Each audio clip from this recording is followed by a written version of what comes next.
शिरूर शहरातील भरवस्तीत असलेल्या ज्वेलर्स दुकानावर दरोडा. 1,38,40,000 सोन्या चांदीचा ऐवज लंपास. पुणे जिल्ह्याच्या शिरूर शहरामधील सरदार पेठेत असलेल्या Amol jewellers and sons private limited या सराफ दुकानावर बुधवारी पहाटे अज्ञात चोरट्यांनी दरोडा टाकल्याची धक्कादायक घटना समोर आली आहे. तर या दरोड्यात तब्बल 1,38,40,000 रुपयांच्या सोन्या चांदीचा ऐवज चोरट्यांनी लंपास केल्यानं शहरात एक खळबळ उडाली आहे. वैभव पुरुषोत्तम जोशी, वय वर्ष 45, व्यवसाय सराफ, राहणार सरदारपेठ, शिरूर यांनी याबाबत शिरूर पोलिसात फिर्याद दिली.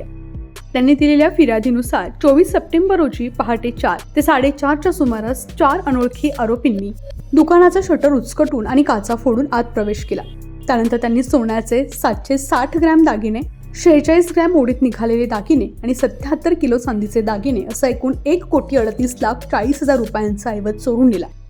घटनेची माहिती मिळताच उपविभागीय पोलीस अधिकारी प्रशांत ढोले आणि पोलीस निरीक्षक संदेश केंदळे यांच्यासह शिरूर पोलिसांनी घटनास्थळी धाव घेतली.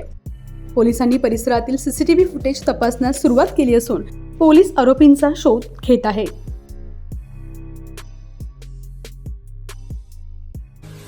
पुणे तसेच पिंपरी चिंचवड परिसरातील महत्त्वाच्या बातम्या पाहण्यासाठी आजच आमच्या डिजिटल PCMC न्यूज चॅनलला सबस्क्राईब करा आणि बेल आयकॉन प्रेस करा.